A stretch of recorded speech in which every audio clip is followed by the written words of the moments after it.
No solo buscamos un cambio de gobierno, obviamente buscamos terminar con el kirchnerismo para siempre. Terminar con el kirchnerismo para siempre. El kirchnerismo va a entender que va a entrar en una etapa de refundacional, o sea, van a tener que volver a empezar y desprenderse del kirchnerismo definitivamente. Yo veo el fin del kirchnerismo. ¿Por qué lo veo? Porque creo que el kirchnerismo está como viejo, como que sus ideas ya están, no son tan masivas. En definitiva, de lo que se trata, el gran desafío es construir una visión común en la Argentina que nos permita sostener a lo largo del tiempo un plan que nos lleve a crecer 3-4% por año durante 25 años. Desprenderse del kirchnerismo definitivamente. Yo veo el fin del kirchnerismo. Construir una visión común en la Argentina. Cuando nos toque gobernar, si nos toca gobernar, siempre hay que ser humilde en estas cosas.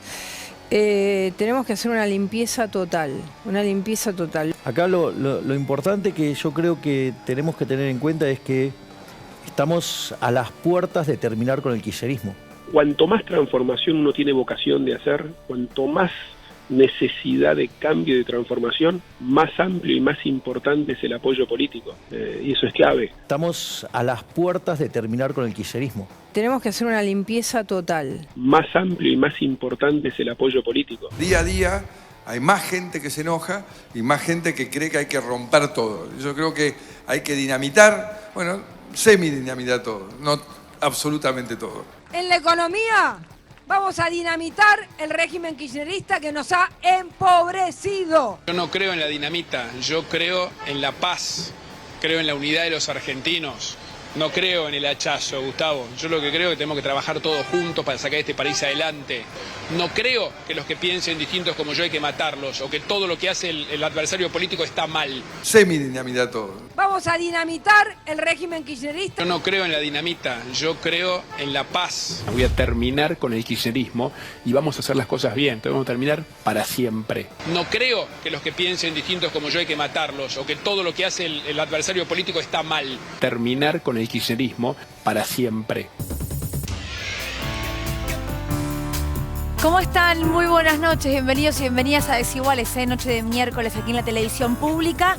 Muy buen informe, la verdad, de nuestra producción, reflejando lo que está en quinta fondo, la verdad, ¿no? En estos últimos días arrancó la campaña, se nota, Juntos por el Cambio está en un internismo requete caliente y se nota.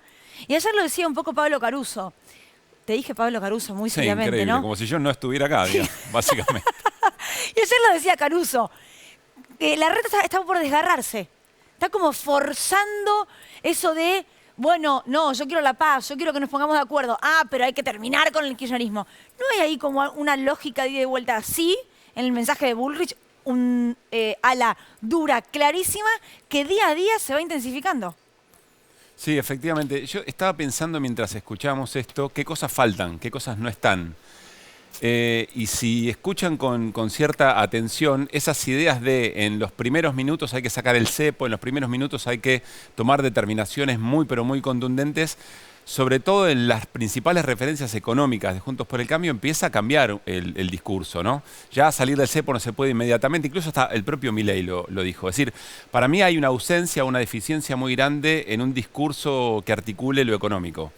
Me imagino que por eso Patricia Bullrich en un primer momento quiso darle la precandidatura a vicepresidente a Carlos Melconian, no lo consiguió. Y después está este sobregiro que uno intuye que hay asesores de todo tipo alrededor que le dicen, sí, dale por ahí, que va fenómeno. Que a Bullrich le dicen eso en espejo con lo que pueda pasar con Milei. Hay que ver si efectivamente Milei se cae ¿por qué, digamos? Porque no llega a representar ese ideal que es romper todo, pero con algún grado de previsibilidad, o porque en realidad esa idea empieza, es la idea fuerza la que empieza a perder posiciones a medida que, bueno, hay escenas en donde eso empieza a quedar demostrado. Pregunto, la foto de gente en el piso herida con munición en la cabeza de Jujuy, a un sector de la sociedad no le dice, che, bueno, no, tampoco para tanto, Claro. digamos, ¿no? No sé si queremos efectivamente eso. Y el otro elemento que me parece es lo que a Larreta le pasa con eso, el desdibuje que tiene. Se ha dicho un montón de veces, si efectivamente va a buscar la copia de o el segundo modelo de, bueno, seguramente se van a quedar con el primero, pero tiene contradicción, porque en una misma frase dice, yo no quiero la violencia, no quiero, pero al kirchnerismo lo derrotamos para siempre. Claro, no, y de hecho, cuando ayer compartíamos la entrevista que dio en Radio La Red, si no me equivoco, donde dice que el modelo de Macri fracasó, cuando habla de que el modelo de Macri fracasó, se refiere a un modelo de no diálogo, se refiere a un modelo de no construcción, de ir por todo sin importar nada. Ahora, punto y seguido dice fin del kirchnerismo. Hay algo que no termina de entenderse bien. Vamos a charlar hoy con Juan Cabandier, ministro de Ambiente y Desarrollo Sustentable, porque del otro lado, en Unión por la Patria, hoy lo que se buscó es mostrar foto de unidad. Aplauso, abrazo para Sergio Massa. Estuvo presente en esa reunión de gabinete Juan Cabandier. Bueno, ¿qué se habló? ¿Qué se coordinó también para la campaña presidencial? Así que charlamos con él en un rato nada más. Y viene también Federico Achával, intendente de Pilar en busca de su reelección, también en Unión por la Patria. Interesante para ver, bueno, cómo se hace campaña en un conurbano que, según lo que vemos en la mayoría de los medios de comunicación, vive prendido a fuego. Digo, el conurbano bonaerense pareciera que nunca tiene un día de tranquilidad, ¿no? En ningún punto de su territorio. Bueno, de eso también vamos a hablar con Achával. Reunión importante hoy, ¿no? Que se puede observar o por lo menos leer a partir de este tuit de la vicepresidenta Cristina Fernández de Kirchner. Sí. Antes, ¿te parece escuchar a Diego Giuliano? Yo como habíamos pasado de largo todo el tema del discurso pero fuerte. si no lo escuchábamos. ¿Vos sabés qué programa vas a hacer hoy, no? Te convertís en heroína, mi amiga. Es hoy, ¿eh? El programa que vas a hacer. ¿Lo sabes? Es que si no es ahora, no es nunca. Giuliano, hablábamos del discurso violento y el ministro de Transporte, Giuliano, a la salida de esa reunión de gabinete hizo referencia respecto a esto que hablábamos en el comienzo. Los desbordes, la escena de violencia que promete un discurso que será discurso, que se prefigura en la sociedad, lo compartimos. La política acá cuenta y del otro lado de la política lo que vemos es disenso, contradicción e incluso mucha violencia verbal, que es lo que hay que evitar. La democracia no requiere de ninguna manera un lenguaje bélico ni de guerra. La democracia necesita por supuesto, disidencia, pero también siempre consenso. Hay que construir un consenso. El país está en condiciones, después de 40 años, de construir un consenso y no de construir un lenguaje de exterminio, de cosas que hemos escuchado estos días. Cosas que hemos escuchado en estos días y hace mucho tiempo, ¿no? Y también la preocupación por, insisto, cómo llega eso a la sociedad, qué responde frente a eso a la sociedad, porque han ocurrido episodios de violencia física concreta, legitimados o aparentemente legitimados por este tipo de cosas. Como decimos siempre, se juega con situaciones que después no tienen retroceso o son un quiebre. Bueno, decíamos, reunión importante hoy, después de varios rifirrafe, le hago un homenaje a mi amigo Mariano Hamilton, del cierre de listas y tiene que ver con el encuentro entre Cristina Fernández de Kirchner y Daniel Scioli, el actual embajador en Brasil, reflejado por la propia vicepresidenta en este tuit que compartimos aquí y que además presagia o adelanta una reunión importante que se va a dar mañana. Recién en mi despacho del Senado, junto a Daniel Scioli, embajador argentino en Brasil, nos conocemos desde hace mucho tiempo. Para ser más precisos, desde el año 1997, cuando ambos éramos diputados nacionales. Hablamos mucho, con sinceridad y con el respeto de siempre. Me transmitió que su vocación es ayudar y colaborar como un compañero más y me puso muy contenta cuando me contó que mañana Sergio Massa, el ministro de Economía, lo va a recibir para abordar cuestiones vinculadas a la relación bilateral Argentina-Brasil, a seguir trabajando, que es lo que hay que hacer. Y la foto, ¿no?, de los dos en la mesa de su despacho. Ya no seguimos con la política, pero lo que vamos a ver a continuación es lo que está ocurriendo frente al Congreso de la Nación, que lo personal es político, con lo cual también lo es. Hoy es el Día Internacional del Orgullo LGBTIQ+, y está Flor Alcaraz en la calle. Flor, ¿cómo estás? Buenas noches.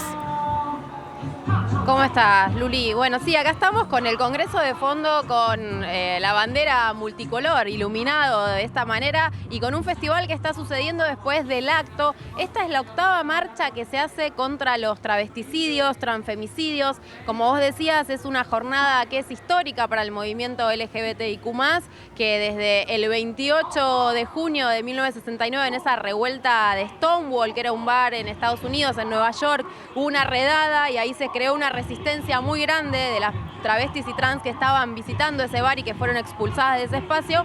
Queda esa fecha. En Argentina tenemos la tradición de que el orgullo se celebra en noviembre, porque es una fecha más acorde para las carrozas, para todo lo que es la puesta en escena de esa manifestación, pero esta marcha se sostiene y uno de los reclamos principales, esta convocatoria, tiene que ver con el reconocer es reparar. Una ley que quieren que se trate en el Congreso, que no tiene estado parlamentario ahora, sino que solo fue tratada en comisiones, o sea, tiene ese recorrido, pero todavía no tiene dictamen, y están pidiendo que se trate. También interesante para ver qué pasa en este año electoral con las deudas pendientes para el colectivo LGBTIQ+. Así que en un rato vamos a estar contando más sobre esto, este reclamo y conversando con quienes participaron de la marcha. Dale, ya volvemos. Gracias, Flor.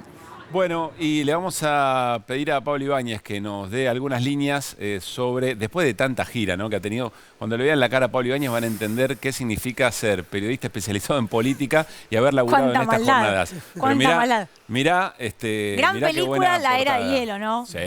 Gran película, La Era de Hielo, pero ahora es la era de deshielo vamos a con Pablo Ibáñez, con la foto que vamos a ver mañana de Daniel Scioli con Sergio Massa. Una venta, Ibáñez, de lo que nos vas a contar. Va a ser una foto que en realidad la intención del gobierno y la intención del oficialismo es que sea la última foto o la foto que cierre el episodio que arrancó el jueves con muchísima tensión, con cambios, un cierre de lista del sábado que dejó muchos heridos, que se vio ese nivel de tensión, y tratar de terminar mañana y empezar un nuevo capítulo. Y también nos metemos en la interna de Juntos por el Cambio, también en un ratito, está ¿no? Por el otro lado. Que sería que la era del congelamiento. La era de la balcanización. Claro. Ya volvemos. Bueno, vamos al living. Dale. Vamos al encuentro del intendente de Pilar, Federico Achával, que además es... ¿Cómo va, Federico? ¿Cómo ¿Todo estás? bien? Candidato Pablo. a revalidar. ¿Cómo anda? ¿Bien? Bien, una jornada larga de mucho trabajo. Bueno, bien. Ya vamos a hablar de lo que significa efectivamente hacer campaña en un municipio del conurbano. Pero nos quedamos con la presentación cuando se dice terminar para siempre con el kirchnerismo. ¿Cuál es el mensaje? ¿A qué se refieren cuál es el significado de kirchnerismo para ese sector de la política? Bueno, había que preguntárselos. Ahora, nosotros tenemos muy en claro que el amor siempre vence al odio. Es una frase antigua, vieja, pero que cada vez estamos más convencidos. Nosotros, los que creemos en la política como herramienta de transformación social, los que defendemos la democracia para zanjar nuestras diferencias, entendemos que hay que construir respetando la opinión del otro. Claro ejemplo tiene que ver con lo que ustedes decían, cómo resolvimos justamente en nuestro espacio, Unión por la Patria, las diferencias que teníamos con respecto a quién tenía que ser nuestro candidato. Nos sentábamos, discutimos, algunas discusiones pueden ser más fuertes o menos fuertes, pero después entendemos que tenemos una responsabilidad de cara a la sociedad y esa responsabilidad nos lleva a aceptar los disensos. Y lo mismo con las distintas fuerzas políticas. El otro día, en uno de los barrios de Pilar, una señora se me acercó y me decía, Federico, ¿cómo puede ser que ustedes no se pongan de acuerdo con la oposición en nada? Respiró uno, porque siempre cuando vienen esas preguntas digo, uy, ¿por dónde viene? Digo, no, es que tenemos un montón de coincidencias, pero también tenemos diferencias y esas diferencias se notan mucho. Nosotros creemos que hay que construir una Argentina más grande y creemos que hay que construirla con todos. Ellos lamentablemente plantean dinamitar, plantean exterminar al kirchnerismo, plantean exterminar a los que pensamos distintos. Nosotros creemos que ese país más grande se hace con educación. Nosotros en Pilar estamos luchando por la Universidad Nacional de Pilar. Ellos plantean públicamente que la educación es fundamental para justamente salir adelante. Ahora, cuando hay que hacer un debate en el Congreso de la Nación con leyes que tienen estado parlamentario, lamentablemente no logramos que se sienten. ¿Cómo se le explica eso a un vecino de a pie? todavía cuesta mucho en el conurbano de la provincia de Buenos Aires. Vos lo que decís es que en el recorrido permanente que hace un intendente o una intendenta en su municipio, permea ese discurso de violencia hacia el adversario, se observa, digamos, en el discurso político habitual. Sí, se observa. Por supuesto que a nosotros nos toca ser el primer mostrador del Estado. Decir, porque son al que ven ahí, en la calle, no es lo mismo que un ministro o que un gobernador tampoco va tanto. Claro. No, y nosotros todos los días tenemos que salir a la calle y hay un montón de vecinos que se nos acercan y nos agradecen por una nueva cuadra de asfalto, por una escuela, por un nuevo club, por una nueva luminaria. Y también nos pasa que hay gente a la que todavía no le hemos llegado, no le hemos transformado su metro cuadrado y tenemos que explicar y tenemos que dar las explicaciones de por qué no lo hemos hecho, por qué no hemos llegado, cuándo pensamos hacerlo. Nosotros creemos realmente que en esta situación de la Argentina, donde hay una situación económica muy compleja, que nadie puede negar el impacto que tiene la inflación en las familias de la Argentina, lo que tenemos que tratar de llevar es tranquilidad. Es tratar de plantearle al pueblo que estamos trabajando para resolver los problemas, que lo que nos toca a cada uno de nosotros en la responsabilidad que tenemos es tratar de todos los días estar un poquito mejor. Hay algo que pasa en la superestructura política, pero ustedes tienen que mostrar lo que está pasando en cada cuadra. Sí, y también tenemos que plantearle a la gente que nosotros creemos en un modelo de país. Yo siempre, nosotros en Pilar somos un proyecto político que tiene una responsabilidad de gestión, que defendemos la identidad pilarense, como defendemos la identidad nacional, y siempre le planteo a los que son parte del gabinete y los que son parte de los militantes que nosotros somos un proyecto local, pero que tenemos una mirada provincial y nacional. En base a eso te pregunto por el tema de las boletas, ¿no? Digo, el famoso arrastre del que se habla siempre. ¿Crees que un candidato de unidad como Massa sirve para ese arrastre si es que existe? Lo mismo con un Axel Kicillof buscando la reelección. Yo creo que nosotros tenemos muy buenos candidatos, que por lo menos en lo que uno conoce más, que es en Pilar, nos va a permitir llevar adelante realmente un discurso, una política, un diálogo con el vecino muy sincero, porque respeta lo que dijimos durante todo este tiempo. Digamos, nosotros vamos a llevar una boleta que lo va a llevar a candidato a presidente a Sergio Massa y vamos a poder plantear la importancia de la industria, de la defensa de la industria nacional, de la producción y el consumo y de las pymes, que es parte del discurso de Sergio de hace muchos años. Bueno, hay parques industriales en Pilar, ¿no? Es el parque industrial más grande de la Argentina. Hoy estuve recorriendo una empresa que hace 3 años se radicó en el distrito, que hoy tiene 280 nuevos trabajadores y que hoy me planteaban la necesidad de incorporar 160 nuevos operarios porque están invirtiendo en un nuevo turno para exportar a Brasil. ¿Y cómo hablas con esos empresarios? Porque en general al empresario le cuesta un poco la idea de un Estado que interviene, que regula,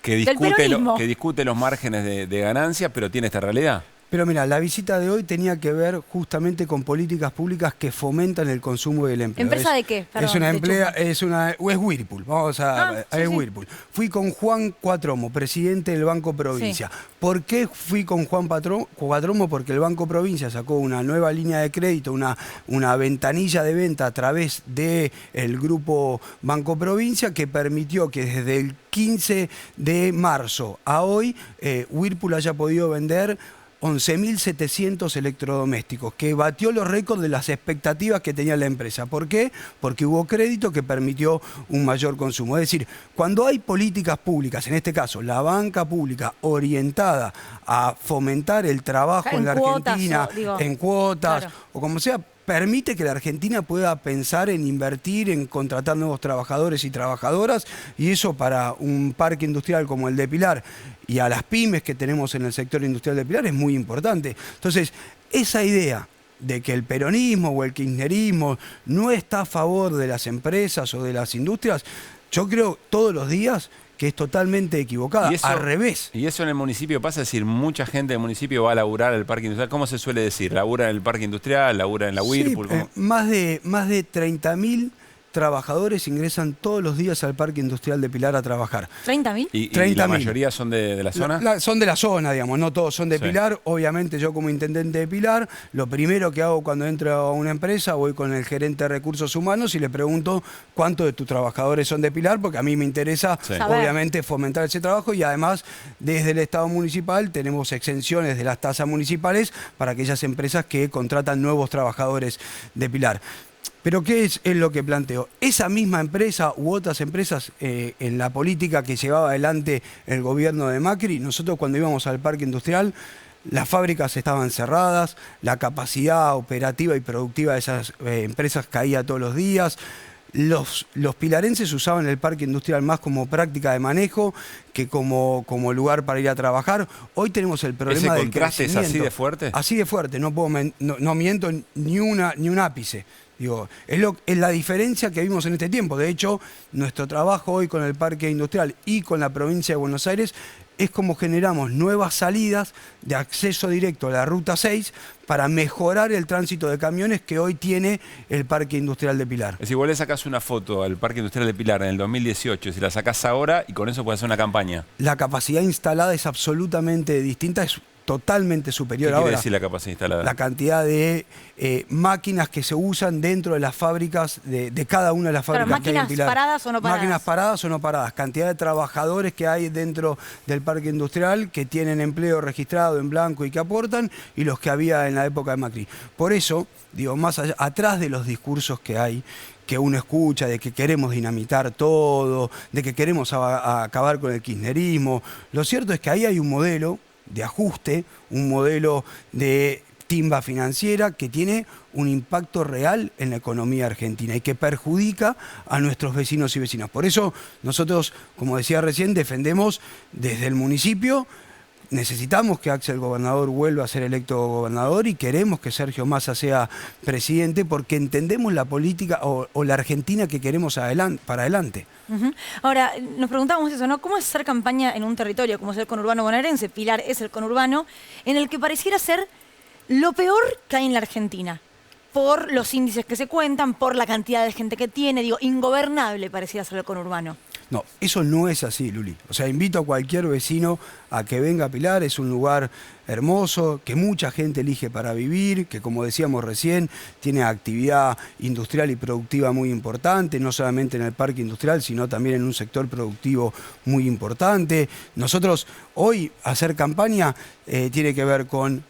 A la mañana, antes de ir a la empresa del Parque Industrial, pasé por una de las obras que estamos haciendo con la provincia de Buenos Aires, con el gobernador Kicillof, el entubado de un arroyo Agustoni, 3 kilómetros 200 de entubado, donde antes había marginalidad, basura, las familias tenían que salir por un puentecito de madera de su casa y cada vez que llovía las madres estaban preocupadas por cuál era el destino de sus hijos. Hoy todo eso está entubado y estamos terminando una avenida de 3 kilómetros 200. Claro, es la diaria la que se modifica. Es la transformación diaria y uno que va a hablar con los vecinos a ver qué detalle nos falta, cómo cree que tenía que hacer el recorrido del colectivo, dónde cree que tiene que parar.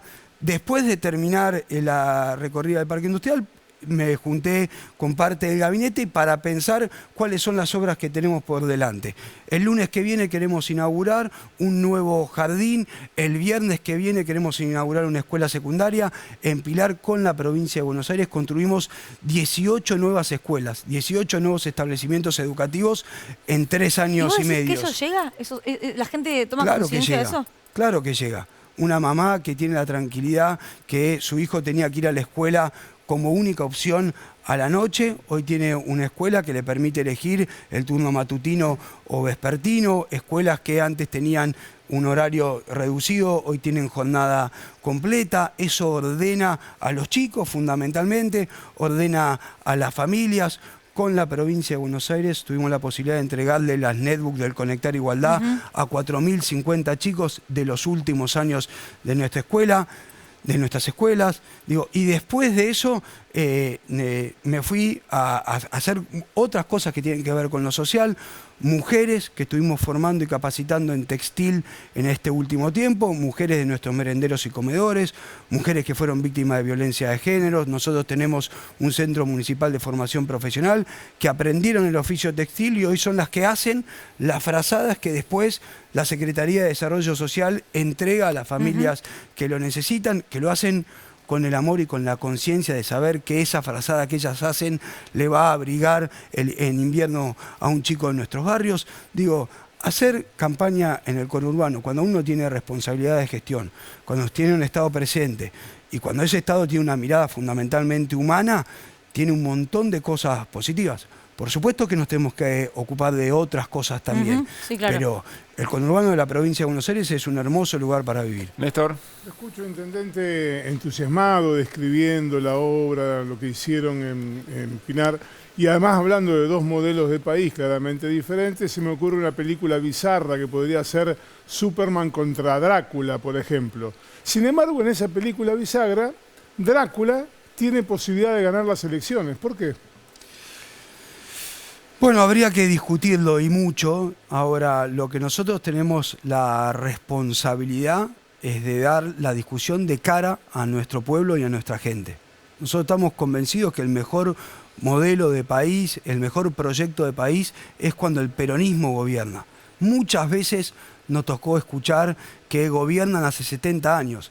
Lo que oculta esa frase es que cada vez que nos toca hacernos cargo del gobierno es porque primero gobernaron ellos, aplicaron un plan de ajuste, lo hicieron en la dictadura, lo hicieron con la Alianza, lo hizo Macri, y nosotros tenemos que resolver los problemas de la Argentina. Siempre la línea de largada nos la dejan 100 metros para atrás. Y nosotros con esfuerzo, con profesionalismo, con mirada integradora, pensando en una Argentina libre, justa y soberana, todos los días nos ponemos a trabajar para revertir esa situación. Digo, aprovecho tu pregunta para decirle claramente a la gente, nosotros construimos desde la alegría, nosotros construimos un pueblo que queremos que viva en paz, que creemos en el trabajo como en el gran ordenador social. No son frases que solamente las decimos, cuando nos toca la responsabilidad de gobernar, es lo que hacemos. Federico, gracias por haber venido. Muchísimas gracias a ustedes. Gracias. Que esté muy bien. Bueno, nos vamos a la mesa, pero Sí. mientras y en el camino conectamos nuevamente con Flor, allí en la Plaza Congreso, porque estamos en la celebración del Día del Orgullo. Flor, y estamos con entrevista, por supuesto. ¿Cómo va, Pablo? Sí, acá seguimos, el festival frente al Congreso después del acto en el que se leyó el documento con los reclamos. Y uno de los principales reclamos fue el pedido de tratamiento de la ley de reconocimiento y reparación para el colectivo travesti trans. Estamos con Marlene Guayar, que es escritora, es activista travesti, es una referenta, fue fundadora del Teje, la primera revista travesti que tuvimos en Argentina. Y un poco preguntarle por eso, en qué situación está, y me decía fuera de aire Marlene que tienen expectativas que se trate antes de que termine el año este proyecto. Sí, está en trabajo parlamentario para unificarlo en un solo proyecto, y la idea es que en estos próximos meses debería intentar llegar al recinto, porque después, si entramos en carrera electoral, ya el Congreso como deja de funcionar. Pero la idea, al menos de diputadas, del grupo de diputadas que acompañan la idea con el frente de Mónica Macha, la idea es esta, que salga. ¿Cómo le explicás a la audiencia que nos está mirando de qué se trata este proyecto para que puedan entender? El proyecto se basa en el concepto jurídico de la responsabilidad, ¿verdad? La responsabilidad ante un hecho delictivo. Este hecho delictivo se ha cometido no de manera esporádica contra una persona, contra Marlene Guayar, sino contra Marlene Guayar y otras muchas como ellas por ser travestis trans o masculinidades trans. Entonces eso muestra no solo una sistematicidad, sino una discriminación para con un grupo específico. Esas son como exigencias para denominarlo un genocidio. Y si bien la Policía Federal y las policías provinciales han sido las que nos obviamente emergen como las agresoras directas, violentas, son parte del Estado La justicia debería haber actuado, haber regido los códigos contravencionales o códigos de convivencia, edictos policiales, lo que haya estado actuando, son todos infrapenales, no deberían haber existido, son anticonstitucionales, porque no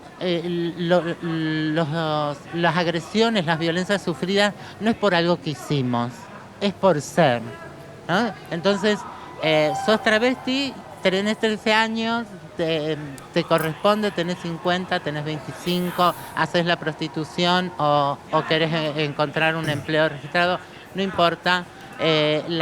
Hay una sociedad que te condena a un sistema de vida único, la prostitución, y además te persigue sistemáticamente con las fuerzas policiales. Eso debe ser reparado para que el Estado se disculpe, para que el Estado y Marlene, la sociedad sepan que lo que han cometido, sí. ¿Cómo te va? Buenas noches. Aquí Luli y Pablo te escuchamos. saludamos. A ver, estaba escuchando con mucha atención. Buenas noches. La objeción o la traba para poder tratar esta ley, ¿tiene que ver con que se discute conceptualmente lo que estás contando o porque eventualmente hay que asignarle un presupuesto y eso es lo que se escamotea? No, en realidad hay muchas intenciones de tratarlo. Nunca el colectivo travesti trans va a ser un problema en relación a lo presupuestario, porque es un grupo tan escueto y además somos las sobrevivientes de aquello, o sea, se reduce mucho más, si bien es a nivel país, a nivel federal. Las cuestiones son ideológicas, ¿no? Quienes quieren acompañar y no, quienes ponen en la mesa de trabajo o no esto. Y bueno, la afronta ha sido de parte de un grupo de diputadas. En este momento no me están saliendo solo Mónica Mache, Gaby Esteves, un grupo de ellas, incluso de la izquierda, que han dicho sí, vamos por esto, entonces unifiquemos en uno porque son muchos, como 10 los proyectos. Claro. Entonces la intención está. Después Marlene, nosotras, sí. No, cerrá con la idea.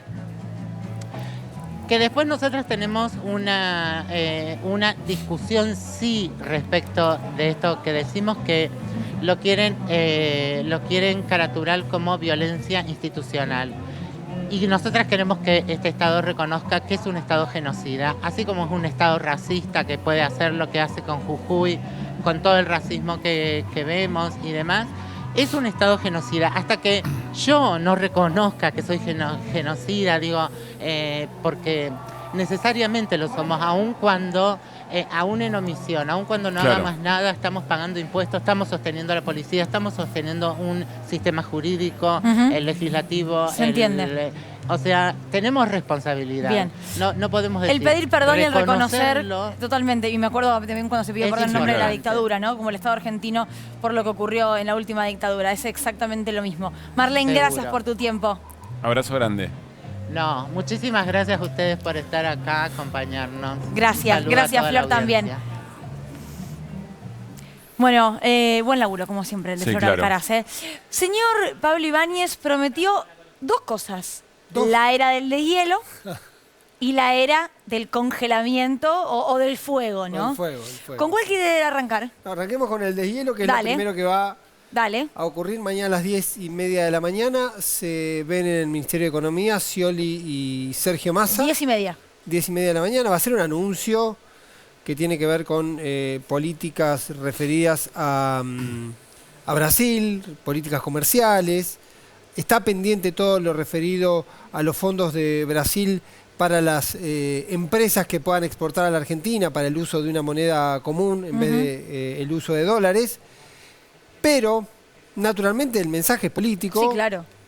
Y había existido previamente, el día viernes, en medio de las negociaciones, cuando Alberto Pérez, el histórico colaborador de Daniel Scioli, avisa oficialmente que está tomada la decisión de no competir, porque entiende que si están todos los gobernadores de un lado, todos los intendentes y mayoritariamente el espacio, no hay margen para eso. Una de las cuestiones que aparece sobre la mesa es, no quiero cargo, no quiero destrato, porque la campaña hasta ese momento venía muy dura y había muchas críticas con Scioli, críticas con Scioli, como entendiendo que era una pretensión antojadiza y demás. Y además dice, creo que habida cuenta que Massa va a ser el candidato, tiene que haber en algún momento un encuentro, una foto entre nosotros. Ya lo plantean desde el espacio de Scioli. En ese momento. El martes a la noche hay una comunicación. Porque quizá no toda la audiencia lo conoce, por una histórica... un histórico enfrentamiento, por lo menos enojo. No, hubo una decisión en el 2013 de una competencia, una alianza política que finalmente no prosperó, y ahí quedó una tensión, y después vino el episodio de... El robo en la casa el intruso en la casa de Massa, que siempre... Cuando Scioli era gobernador. Exactamente. Hubo una conversación después para coordinar la reunión de mañana, porque el viernes, como ya se sabe, habló Cristina con Daniel Scioli, hubo una conversación. Ahí quedaron en verse en Buenos Aires. Finalmente se produjo ese encuentro hoy a las 5 de la tarde. Sí, en la foto que vimos. Cuando entraba Scioli, salía Massa de la reunión con Cristina. O sea, ya se encontraron físicamente. Ahí se encontraron. Sí. Estuvieron charlando. También Scioli después estuvo hablando con Kicillof, que estaban lo mismo. Después vino Guado de Pedro. Es un desfile permanente la oficina de Cristina. Y se van a ver mañana en esto que decía yo. Hay que entenderlo como una saga tratando de terminar en una foto simbólica por la disputa histórica, esto de ver de si efectivamente puede salir a hacer el duelo el peronismo de las heridas del cierre de listas y empezar en una campaña, porque es un juego en espejo con lo que decimos de Juntos por el Cambio. Sería insólito que después de la trabajosa lista de unidad que logra Unidos por la Patria, siga insistiendo en sus disputas internas hacia adentro. Además son retroactivas. Claro. Sí, Ni siquiera son para definir algo inmediato. Porque ya de alguna manera cuando vos firmaste, era como decíamos el otro día, firmaste y ya está. A llorar a la iglesia, o estás adentro o estás afuera, y después te acomodás.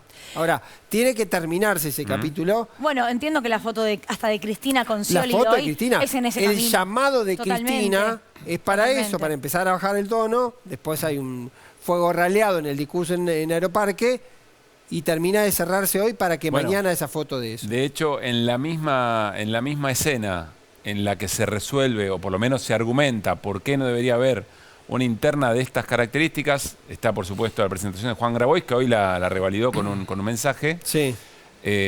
Del otro lado, Juntos por el Cambio tiene que continuar con esta disputa y va generando, como decías, en espejo, todo ese daño, ¿no? Es contrafáctico. Metámoslo ahí porque yo estoy chocha con esa interna, pero porque me divierte, es como una novela. No, es contrafáctico, digo, pero es cierto que lo que ocurre en Juntos por el Cambio, uno tranquilamente podría decir, esto estaría ocurriendo si no hubiese listo. O lo que hubiera pasado, sí. Ahora, con el mismo sentido, todos te dicen, ya hiciste lista de unidad.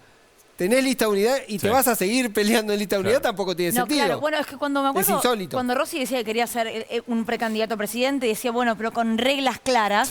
Nosotros siempre entendíamos, bueno, Juntos por el Cambio, Cambiemos en su momento, tuvo un orden un poco más público, digamos, que el peronismo. No está ocurriendo eso ahora. Yo creo que un componente importante de eso es Mauricio Macri, corrido de la escena, y jugando o atizando a Patricia Bullrich. En otro momento Macri tenía como su condición de jefe una ascendencia que lo solía juntar, ha hecho varias reuniones, en su momento los convocó a Cumelén para bajar el tono, era el mensaje. Después él mismo era el bombero piromaníaco que prendía conflictos y demás. Pero sin conducción, sin una conducción ordenadora, Juntos por el Cambio se enfrenta a esta situación. Veamos lo que dijo Patricia Bullrich. Esto es un textual de una entrevista gráfica al diario Clarín, en el que dijo: me parece de una enorme bajeza moral, oportunismo y falta de ética que Larreta hace cualquier cosa con tal de conseguir un voto. Es un ventajero total. Me parece muy deleznable. Esto es en referencia a lo que dijo, insistimos, ayer Larreta en Radio La Red, cuando habla de que el proyecto de Bullrich es el proyecto de Macri y fracaso. ¿Lo escuchamos? Recordemos, dale. Propone que desde el mensaje fuerte, desde expresar la voluntad, que vamos a... Así no funcionó. Es la historia de la Argentina. Llevamos 100 años de antinomias, peleas, de que el que no piensa como yo es el enemigo, que hay que matarlo, de que el adversario político, todo lo que diga está mal, de que el gobierno nuevo tiene que empezar de cero. Bueno, ese modelo fracasó. Mirá cómo estamos hoy, siguiendo ese modelo. ¿Es el modelo Macri ese? Es lo que intentó Mauricio Macri.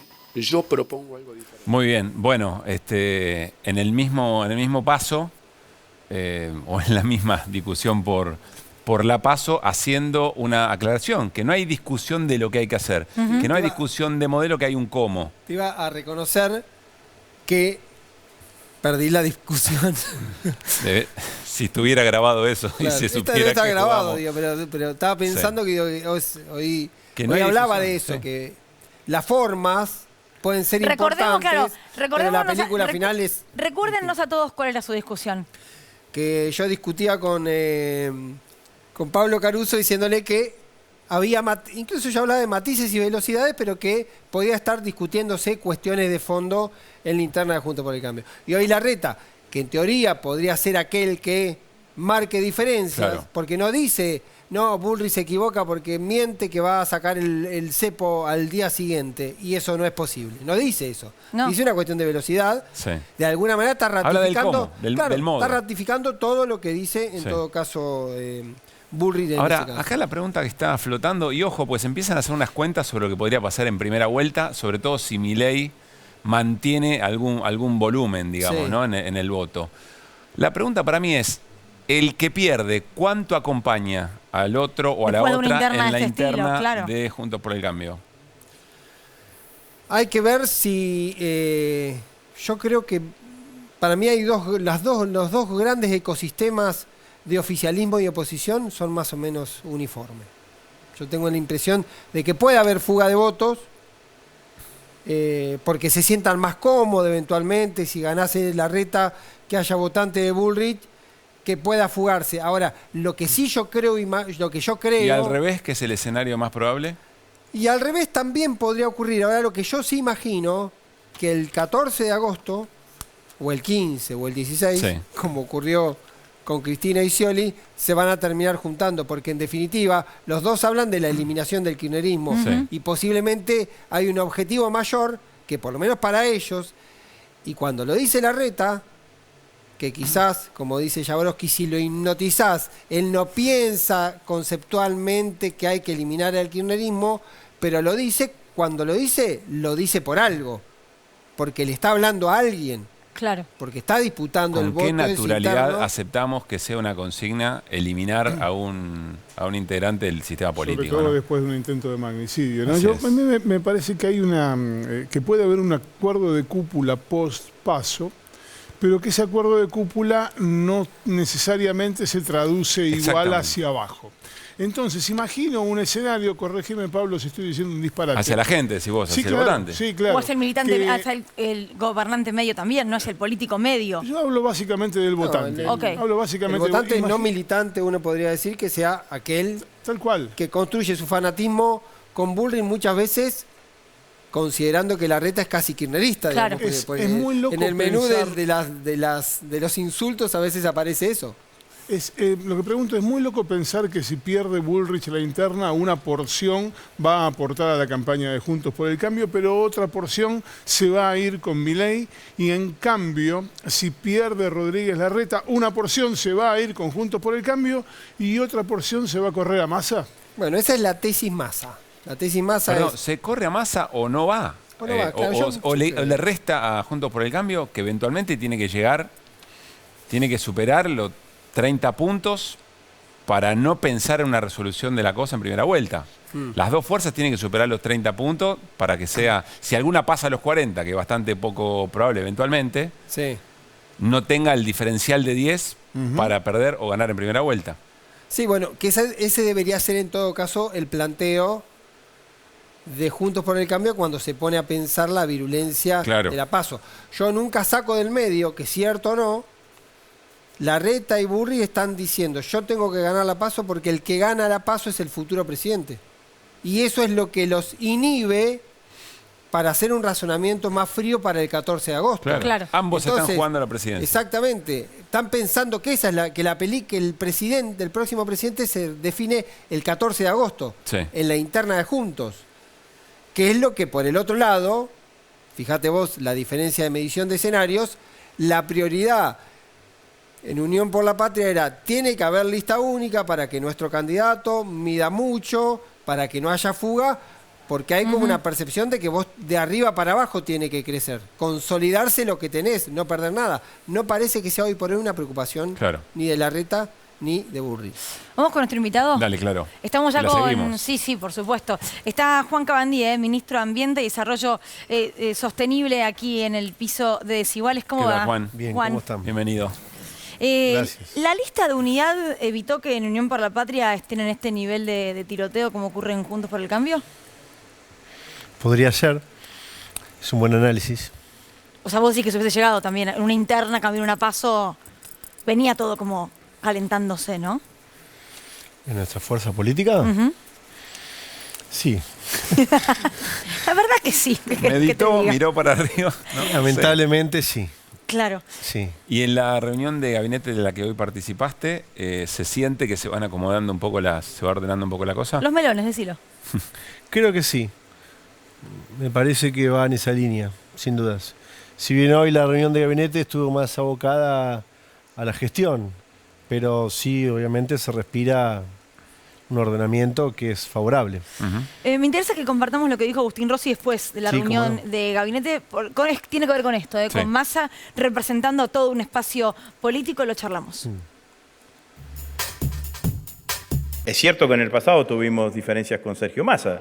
Una parte de esas diferencias yo entendí que habían quedado metabolizadas a partir de la constitución del Frente de Todos en el 2019. Sergio era precandidato a presidente por su Frente Renovador, por un espacio por afuera de lo que estábamos nosotros, y convergió resignando su precandidatura presidencial y encabezó la lista de diputados nacionales. Como encabezó la lista de diputados nacionales en la provincia de Buenos Aires, fue presidente de la Cámara de Diputados.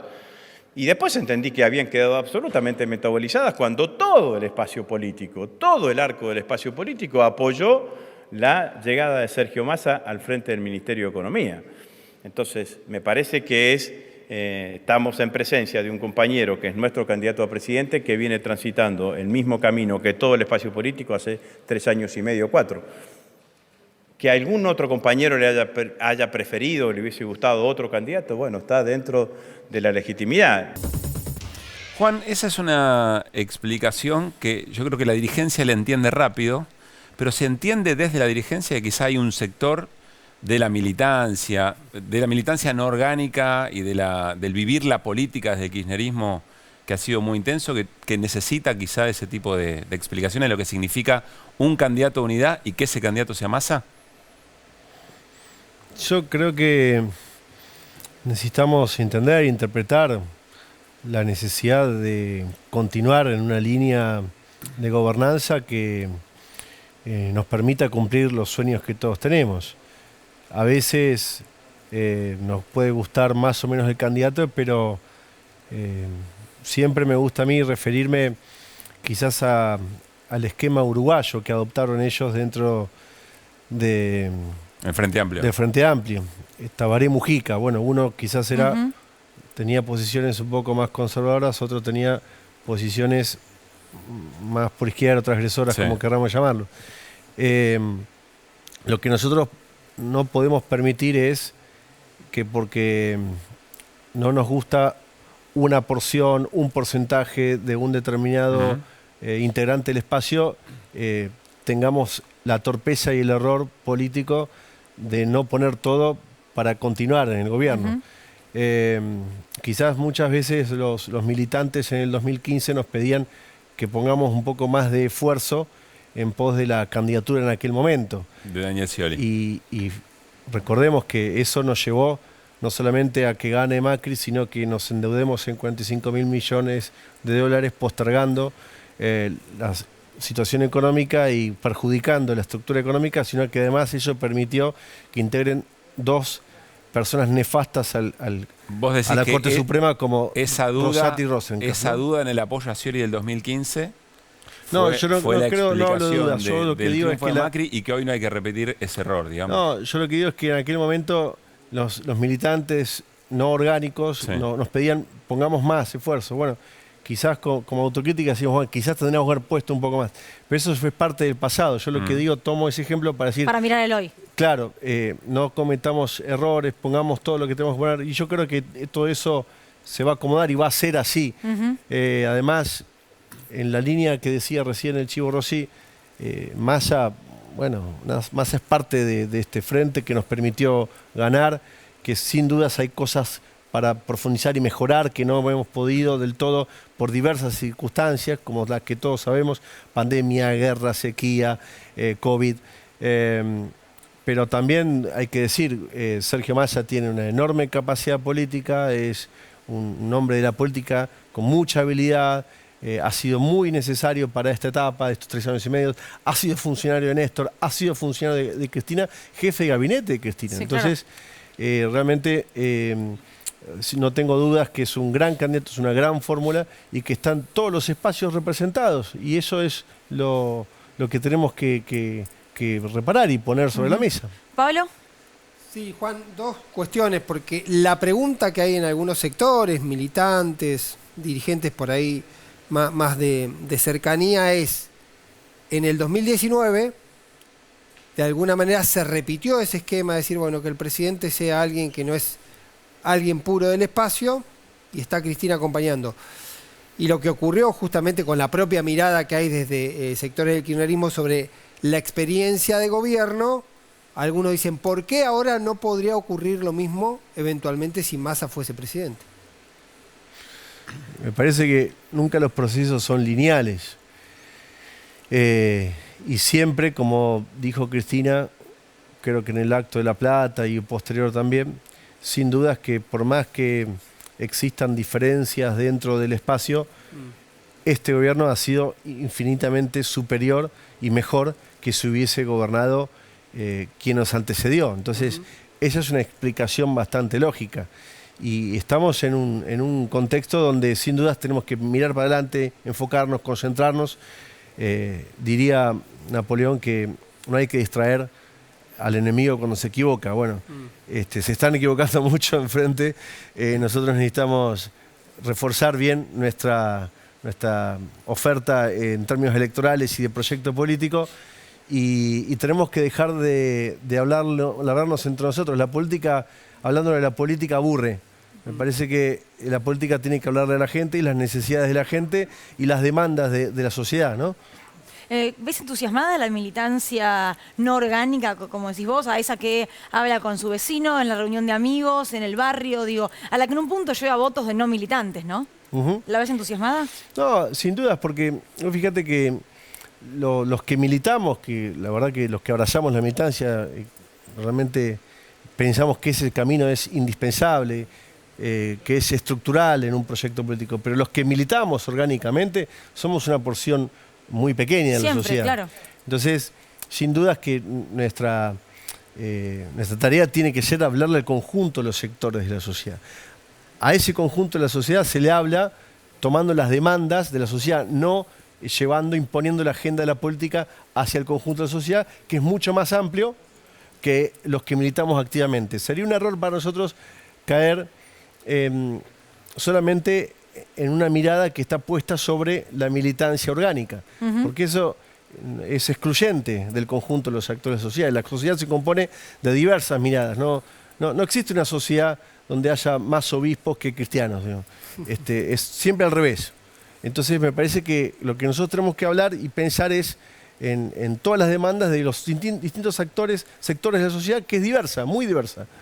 Juan, hacemos un esfuerzo en Desiguales por no naturalizar algo que se ha convertido en común denominador de las fuerzas opositoras, con bastante poca excepción, que es la consigna terminar con el kirchnerismo para siempre, que es como una suerte de el nunca más de la derecha, digamos, ¿no? Primero, ¿cómo vivís eso? Y segundo, ¿qué crees que significa efectivamente en términos de acción política el kirchnerismo como para que digan, como para que tengan esa definición, esa consigna?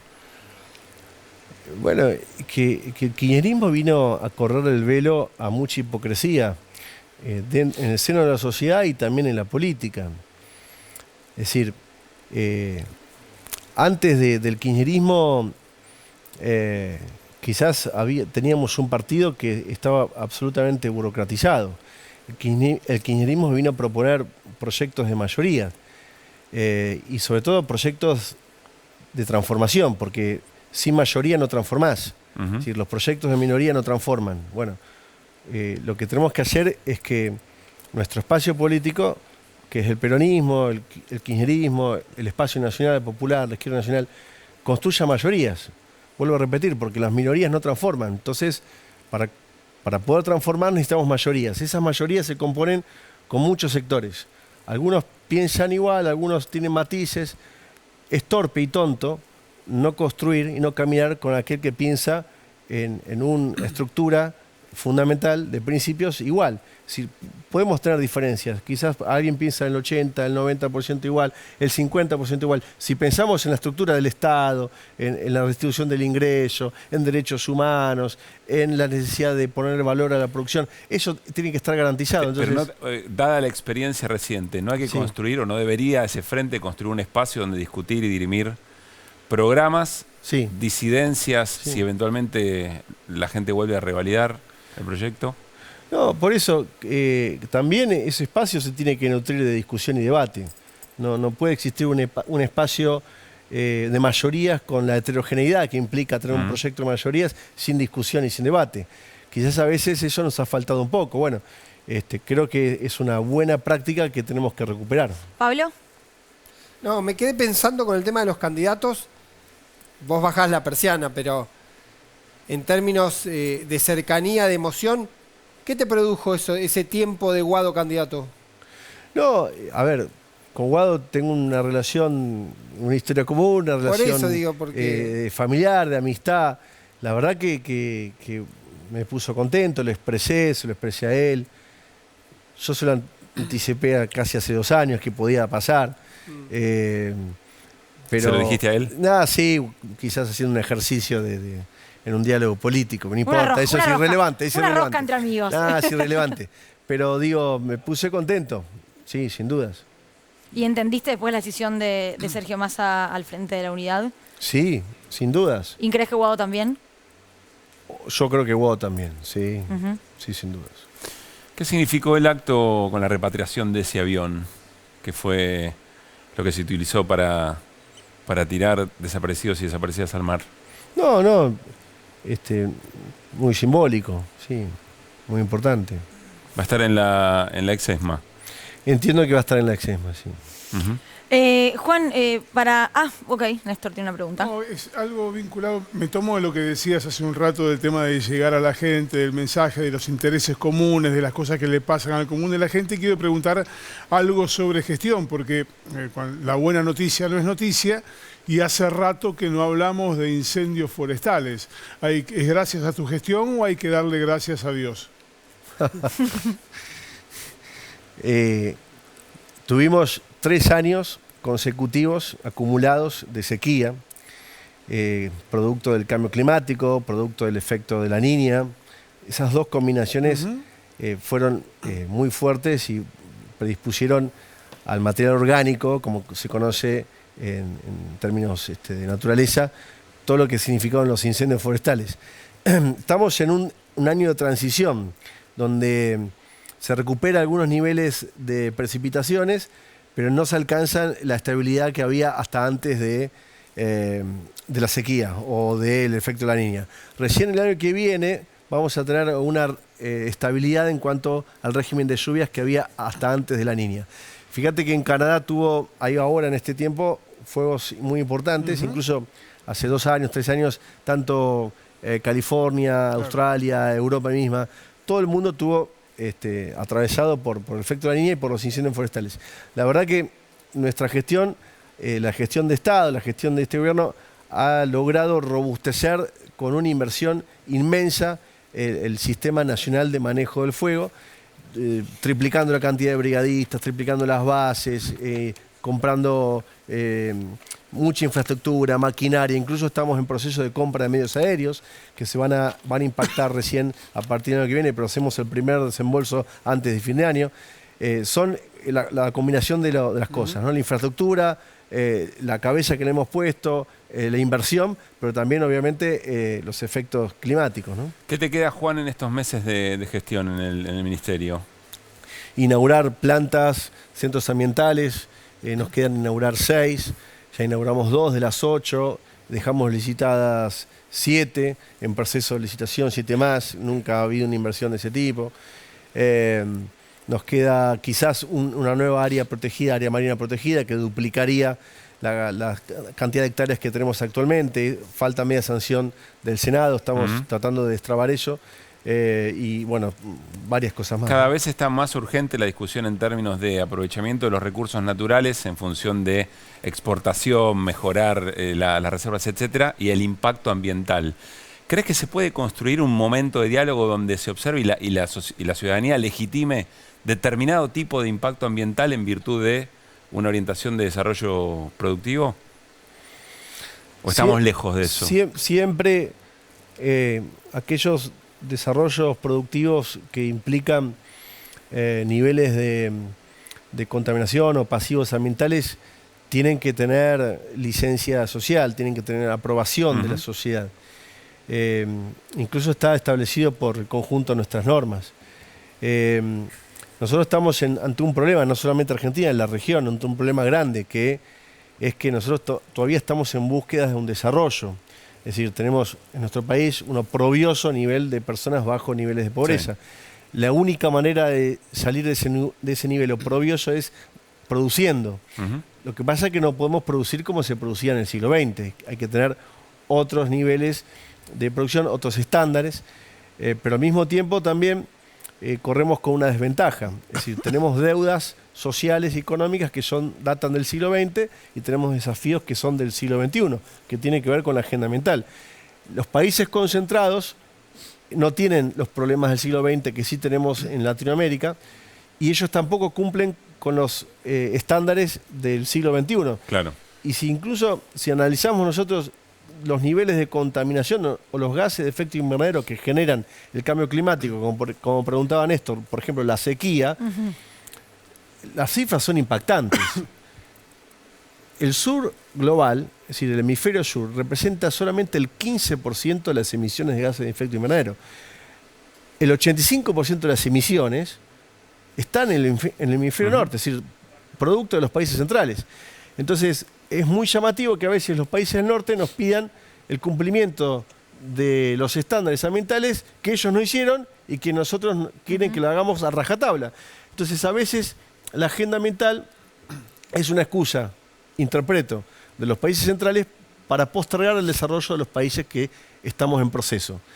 Lo que tenemos que hacer es desarrollarnos, no como lo hizo Europa, Estados Unidos y Canadá, desarrollarnos en términos de sostenibilidad.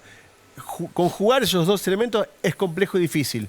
Requiere mucha discusión, mucho debate. Gracias, Juan, por haber venido. Gracias. Bueno, ¿nos vamos a ir al corte? Sí, después del corte viene Roberto Zuckerman, uno de los candidatos, precandidatos, mejor dicho, a intendente por la ciudad de Rosario, en Santa Fe, y una bandera, una foto que te queremos mostrar de lo que pasó en la despedida de Maxi Rodríguez, ¿no? En cancha de Newell's. Un mono. ¿Saben quiénes son los monos? Sí, la banda de narco más importante de Rosario. De eso vamos a hablar. Y me contaron, y se lo vamos a preguntar, que había dirigencia política, que había funcionarios en esa escena.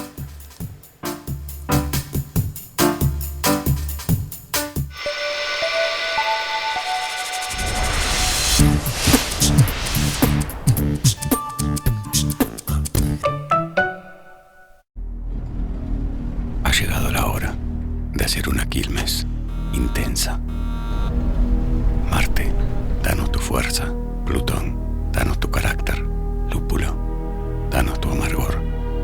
Siendo las 21:30 del 11 de noviembre, nace IPA, la quilmes de Escorpio. Ahí está. Serás intensa como buena escorpiana. Aquella feroz sesión de testosterona en que las hormonas formaron parte del bello arte del beso al cuello le puede hacer fenomenal. Bienvenida, Ipa, la Quilmes de Escorpio.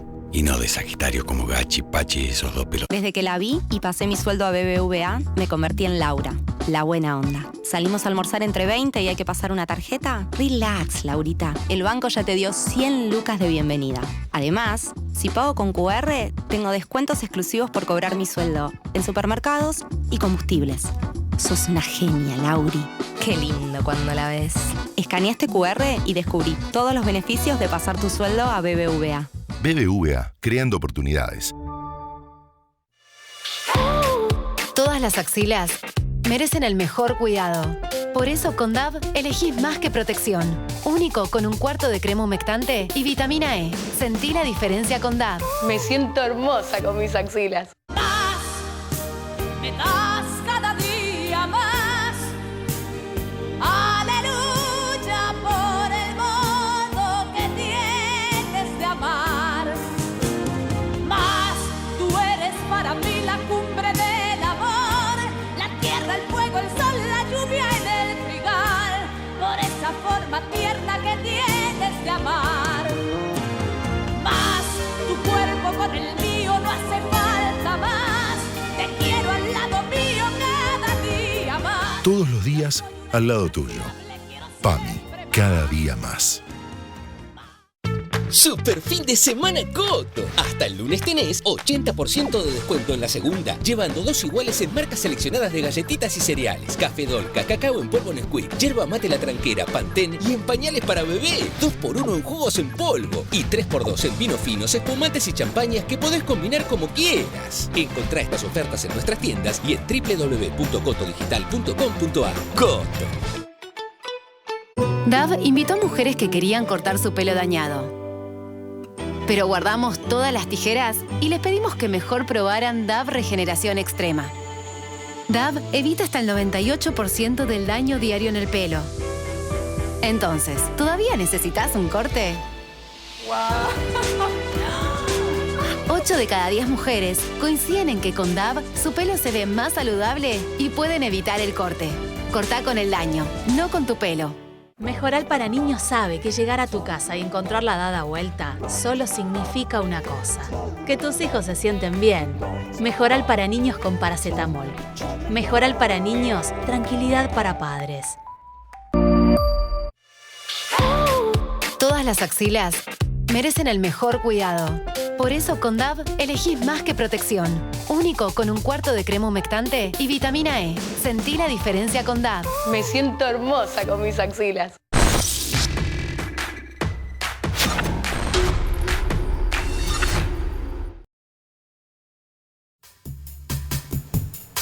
Seguimos en Desiguales y atención porque hay información de último momento, Néstor, en lo que tiene que ver con la causa del atentado a la vicepresidenta. ¿Te acordás que habíamos contado aquí que había aparecido en una escucha en los teléfonos, los dispositivos electrónicos de Jonathan Morel, el líder de Revolución Federal, una tal Dali Revolución que en al menos 4 oportunidades había dicho, en diálogo con Jonathan Morel y con otros integrantes de Revolución Federal, che, yo tengo una 9 milímetros, está lista para usarla cuando quieran, y esto ocurrió en el contexto del ataque contra Cristina Kirchner. Incluso la última comunicación en la que se habla de esa 9 milímetros es 6 días antes del intento de magnicidio.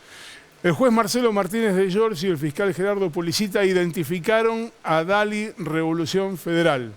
Hoy allanaron su departamento y encontraron la 9 milímetros.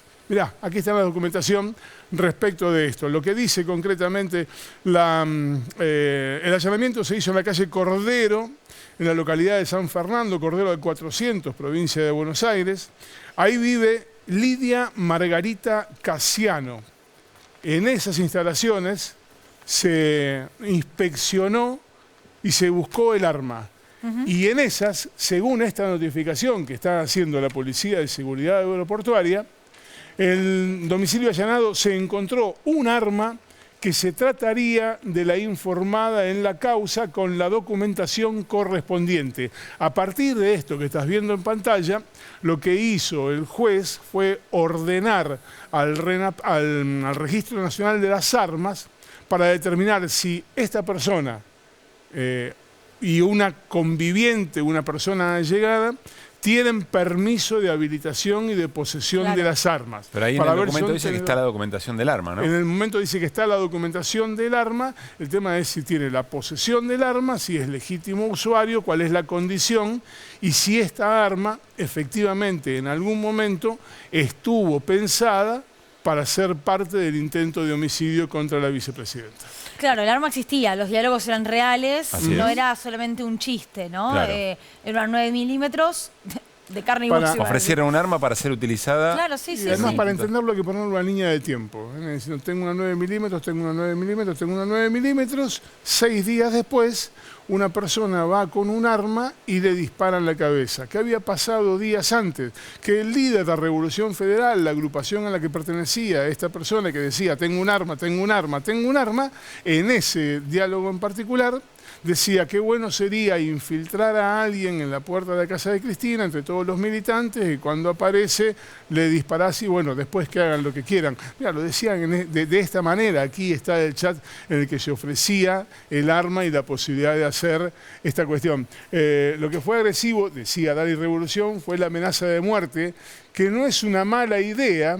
Tengo una 9 milímetros, cualquier cosa me avisan.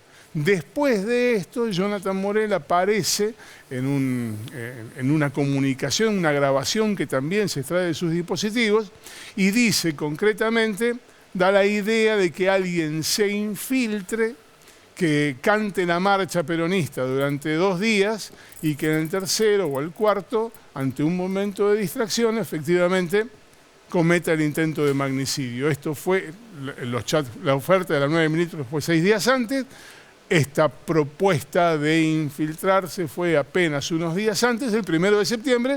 Esto que se venía contando efectivamente pasó. Y es otro elemento más que vuelve a vincular la causa que se están investigando por separado. Sí. Digamos, a esta altura del partido es absolutamente ridículo que las causas sigan tramitando por separado. Gracias, Néstor. ¿Verdad? Nos vamos al living, ¿eh? Ya Sí. está Roberto Zuckerman, que es precandidato a intendente de Rosario, aquí en el living de Desiguales. Roberto, ¿cómo anda? ¿Qué tal? ¿Cómo les va? Buenas ¿Qué noches. dice? Bien, una alegría como siempre estar en la TV pública. Para nosotros también.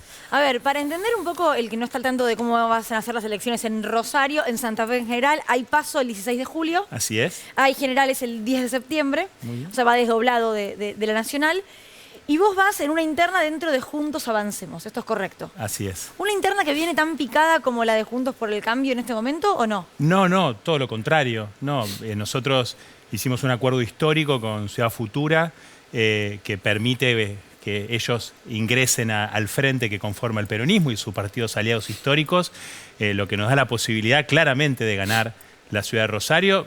Yo perdí en el 2019 por 1,5 puntos y Ciudad Futura sacó 15 puntos. Por lo tanto, digo, lo que pasa es que, bueno, ahora ellos también se unieron en un frente donde se están matando. El socialismo con Juntos por el Cambio es, ¿no? Exactamente, el radicalismo, están todos juntos ahí y ellos sí se están matando. Digo, nosotros estamos realmente dando un ejemplo de lo que tiene que ser una paso constructiva, no peleándonos entre nosotros, sino diciendo lo que cada uno propone, que tenemos obviamente proyectos y recorridos que son complementarios, no contradictorios, ¿no? Lo que ellos están haciendo es una vergüenza.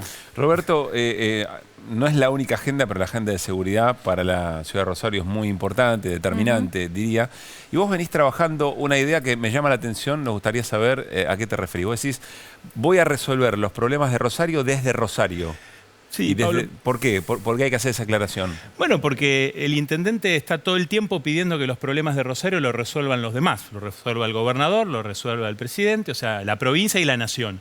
Algo típico, digamos, esto ha sucedido históricamente, digamos, ¿no? En definitiva, cuando eran del mismo signo político con la provincia y la municipalidad, le echaban la culpa a la nación, digamos, pero siempre es no hacerse cargo de los problemas que tiene la ciudad. Y yo estoy convencido que Rosario es la ciudad más importante del país que no es capital de provincia. Digo, para ser intendente de Rosario hay que sacar, en muchos casos, muchos más votos que muchos gobernadores para ser gobernadores. Claro, sí, Entonces, sí. Digo, Rosario tiene una trascendencia que lamentablemente hoy vemos como el intendente, que es, digamos, la peor gestión de la historia en estos 40 años, porque esto hay que decirlo, el peronismo no gobierna desde el 73 al 76, que fue el último gobierno, digo, en estos 40 años nunca gobernó.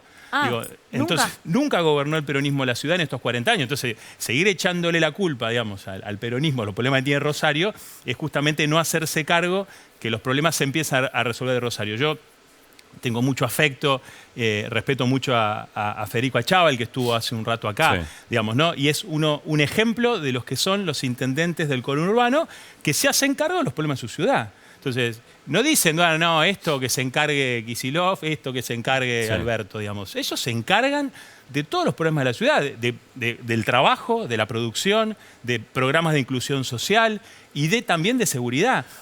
Mira, Pablo, Rosario no tiene un centro de monitoreo, no tiene cámaras de videovigilancia, no tiene alarmas comunitarias, no tiene cámaras de videovigilancia, que no previenen el delito, esta es mi opinión, sino que al menos sirven para buscar a los delincuentes. No, bueno, pero hoy también, Luli, hay tecnología que te permite anticiparte a muchas cosas y además tener una visión de la ciudad.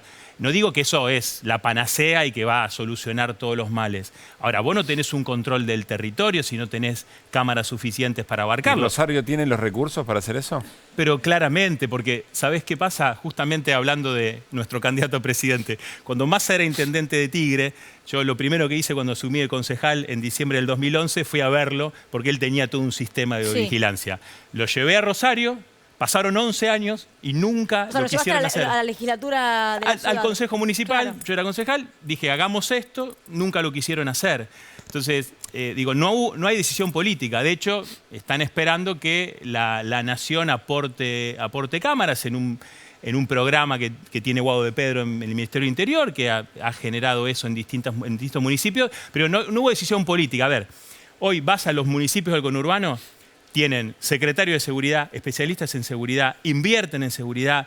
Estuve hace poco en Avellaneda, estuve en Hurlingham, voy recorriendo distintos y de distinto signo político también. Digo, todos se enfrentan eso. Ahora, también para ser sinceros con lo que nosotros pensamos, pues si no seríamos solamente, si hablamos solamente eso, pareceríamos Patricia Bullrich. Digo. Nosotros no decimos que el problema de seguridad es solamente un tema de la fuerza de seguridad o de una cuestión de mano dura, nada que ver. Nosotros lo que decimos es, además, que tiene que haber trabajo, tiene que haber inversión, tiene que haber producción y tiene que haber inclusión social. Mira, doy este ejemplo. Avellaneda, estuve con Ferraresi, es 1/3 de Rosario. Tiene 40 jardines maternales de 45 días a 3 años. ¿Sabes cuánto hay en Rosario? 0.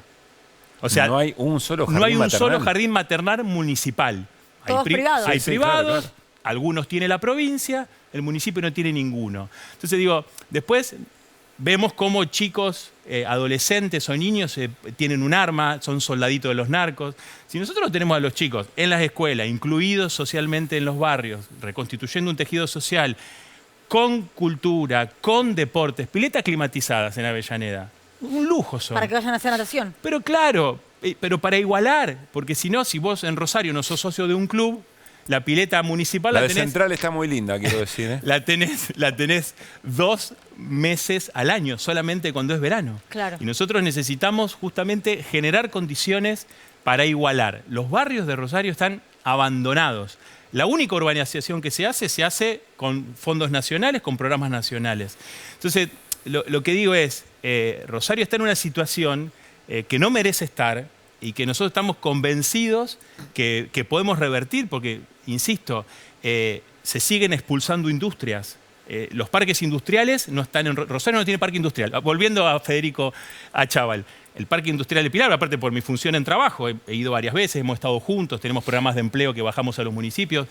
Digo, Rosario no tiene parque industrial. Entonces, es una vergüenza. Hay una municipalidad pegada a Rosario, que es Funes, que va a tener el 3er parque industrial más grande del país. ¿Qué están haciendo las empresas? Se siguen yendo fuera de Rosario. Entonces digo, es una concepción política realmente muy delimitada que no da respuesta a lo que nosotros necesitamos. Por el medio, hay una imagen ahí de fondo que para mí es fundamental volviendo al tema seguridad. Tenemos el spot para ver de Patricia Bullrich con Carolina Lozada. Sí. Por favor, hoy se conoció un spot de Patricia Bullrich con Carolina Lozada. Imperdible. ¿Tenemos para verlo? ¿Es necesario? Dale. Sí, es necesario. ¿Vos sabés, Caro, que vos vas a ser una heroína? ¿Lo sabés? ¿Lo sabés? Sí. ¿Para Santa Fe? Sí. ¿Sos consciente de lo que vas a hacer? Sí. ¿Para Santa Fe? Sí. ¿Seguro? Sí. Bueno, jugátela toda. Qué raro, ¿no? Fuerte, ¿eh? ¿Quieren verlo de vuelta? No. Bueno, eso no es Mascherano con... Hoy te convertís en él. Es la claro. copia, es la copia. ¿no? No, pero medio berreta, Una inspiración, digamos. Qué raro todo. Sí, varias cosas, ¿no? Primero, Carolina Lozada tendría que irse a vivir a Santa Fe. Dijo, si gano me voy a vivir. Claro. O sea, sigue viviendo en Tigre, digamos, ¿no? Sí, en un barrio cerrado en Tigre. Claro, digamos, ¿no? Entonces, difícil que... Es que trabajó en Buenos Aires toda la vida, digo. Ah, bueno, pero esa Carolina Lozada con Bullrich están junto con Pablo Hafkin, que es el intendente. Sí. Y no es casualidad. Es esa foto que estamos viendo en el gol. Yo quiero decir esto, digo, porque seguramente muchos no lo saben. Pablo Hafkin tiene una larga trayectoria, se conoce con Patricia Bullrich hace mucho tiempo, formaron los dos parte del gobierno de la Alianza, cuando Patricia Bullrich le sacaba derechos a los sectores más vulnerables y Pablo Hafkin era el presidente de la Juventud Radical con De la Rúa. Entonces hoy dicen, no, se juntan ahora. No, es la concepción política que tienen, son los mismos que después manifiestan de una u otra manera que hay que eliminar el peronismo históricamente, o ahora lo plantea como kirchnerismo, digamos, ¿no? Entonces, me parece que está bueno alertar a la sociedad, porque si no, algunos como que se camuflan un poco y tienen alguna pátina progre, pero que después en los hechos, lamentablemente, eso no pasa, digamos, ¿no? Roberto, queríamos charlar sobre un episodio que ocurrió el fin de semana en la despedida de Maxi Rodríguez, que la verdad como acontecimiento deportivo fue una cosa muy, pero muy linda. A mí me emocionó particularmente cuando ovacionaron a Di María. Bueno, todas esas cosas que pasan. Que no pasan en la cancha de Boca, sí, es cierto, con los jugadores de River.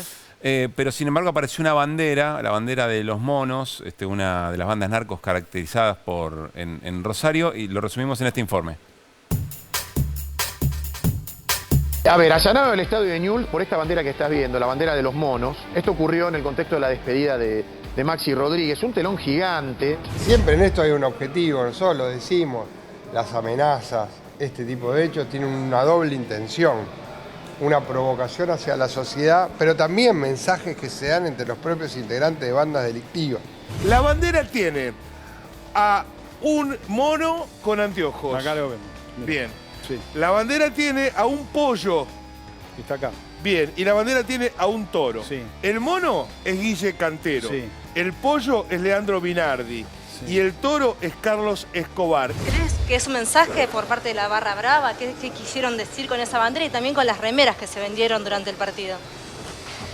Seguramente la investigación permitirá esclarecer todas y cada una de estas preguntas.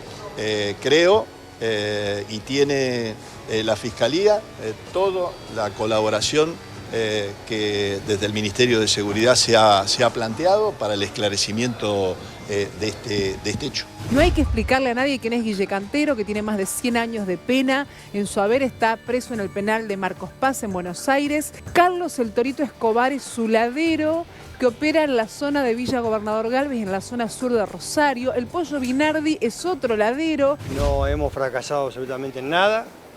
De hecho, el ingreso de banderas no estaba prohibido. Y después el resto en cuanto al dispositivo de seguridad, la verdad fue impecable, el trabajo de nuestros policías. Lo de las remeras era porque se vendía merchandising también, digamos, ¿no? Roberto, ¿nos ayudas a entender esta escena? ¿Qué lees acá? Bueno, leo claramente un mensaje como recién se transmitía. Está claro, digamos, que el problema del narcotráfico en Rosario es un problema que se tiene que atender, digamos, de los 3 niveles del Estado. Digamos, en ese sentido hay que ser absolutamente conscientes de lo que está pasando. Creo que se está avanzando en determinadas cosas, como por ejemplo se está fortaleciendo ahora la justicia federal, y eso es importante. Se están generando delegaciones de todo lo vinculado al narcotráfico, antilavado, y eso también es importante. Pero claramente hace falta un gran compromiso de todos los sectores de la sociedad. ¿Qué quiero decir con esto? Muchas veces se plantea esto de se matan entre ellos, ¿no? Esto es una cosa que yo rechazo, digamos, no es que se matan entre ellos. Hoy mataron a una persona que estaba circulando en una camioneta que aparentemente no estaba conducida por la persona a la cual querían matar. O sea, claro, se equivocan a quién matar, quiero decir, es terrible. Digo, no, el Estado no puede permitir esta cosa de, bueno, se matan entre ellos, es un problema de guerra narcomenudeo, digamos, ¿no? Entonces, acá lo que hay que generar es cerrar el círculo de las investigaciones Porque acá hay financistas. Digo, vos para comprar la droga, para poder venderla, necesitas dólares, la vendés en pesos, volvés a tener dólares, después la blanqueás, haces inversiones. Entonces, digo, hay que terminar con esa hipocresía de que el problema es un problema marginal o un problema de los soldaditos. Digo, lo que nosotros necesitamos es seguir profundizando esta cuestión. ¿Por qué? Porque también lo que pasa es que cuando el Estado fortalece controles, por ejemplo, en la cárcel de Piñero, donde en su momento hubo una fuga, yo era ministro de gobierno de Santa Fe, yo decía, era un gallinero para cuidar leones. Esa es la cárcel de alta seguridad que nos dejó el gobierno anterior, del cual el secretario de Seguridad es candidato a gobernador, como es Maximiliano Puyaro. Tuvimos que hacer un muro en la cárcel, tuvimos que trasladar a los narcos más importantes, tuvimos que incorporar además mayor tecnología. Hoy vemos como todo el tiempo se están secuestrando celulares y secuestrando material que entraba a la cárcel, digo, y se ponen inhibidores, es decir, se incorpora tecnología para que eso no esté. Ahora, también hay cárceles federales que tienen que ajustar controles, porque también de cárceles federales muchas veces se avanza con el negocio. Ahora, también hay que decirlo, uno puede hacer todo eso y si eso se genera, no van a conducir los cabecillas que están presos, van a conducir otros. Entonces, quiero decir, es una tarea permanente. Entonces, no hay que engañar a la población con fórmulas mágicas, como propone el irresponsable de Bullrich, de querer llevar el ejército y que encima, digo, el propio intendente, que no hace nada por la seguridad, se abrace con Bullrich y diga que, en definitiva, ese es el camino. Y el foco que pones en el poder económico que parece muy importante. Sí. Roberto, gracias por haber venido. No, pero por favor, a ustedes. Gracias. Bueno, domingo 16, las elecciones en la provincia de Santa Fe, las primarias, como decía Luli. ¿Hacemos un corte? Dale. Ya venimos.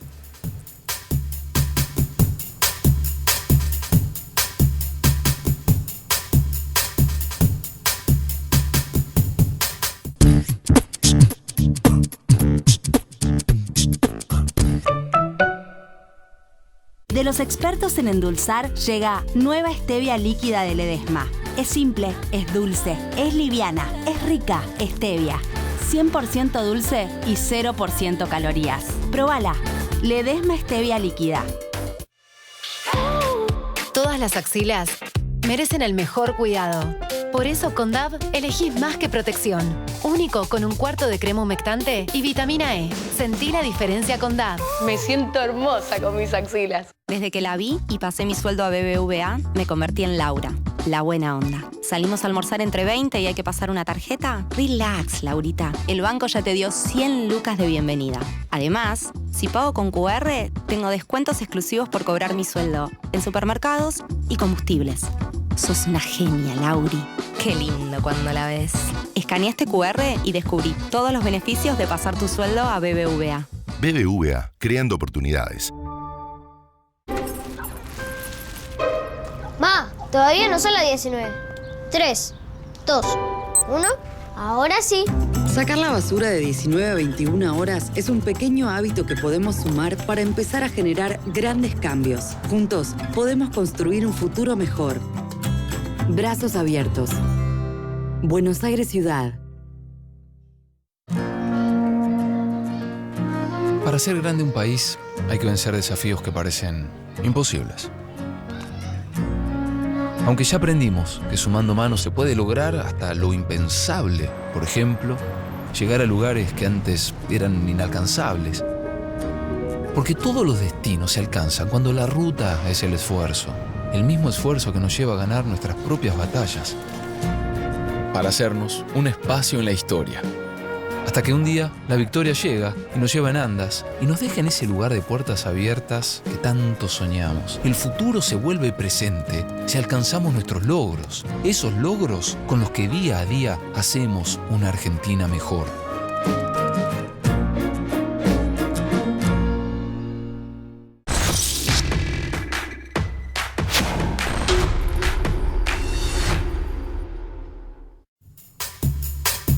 Muy bien, últimos minutos en Desiguales. Reiteramos la información de último momento que anticipó hace minutos Néstor Espósito. Néstor. Apareció el arma 9 milímetros que en las conversaciones de los militantes de Revolución Federal una usuaria, una perteneciente a esa agrupación de ultraderecha, identificada como Dali Revolución, proponía, decía que tenía el arma a disposición y sugería que era una buena idea atentar contra la vida de la vicepresidenta. La usuaria es usuaria con papeles del arma, fue identificada en el expediente.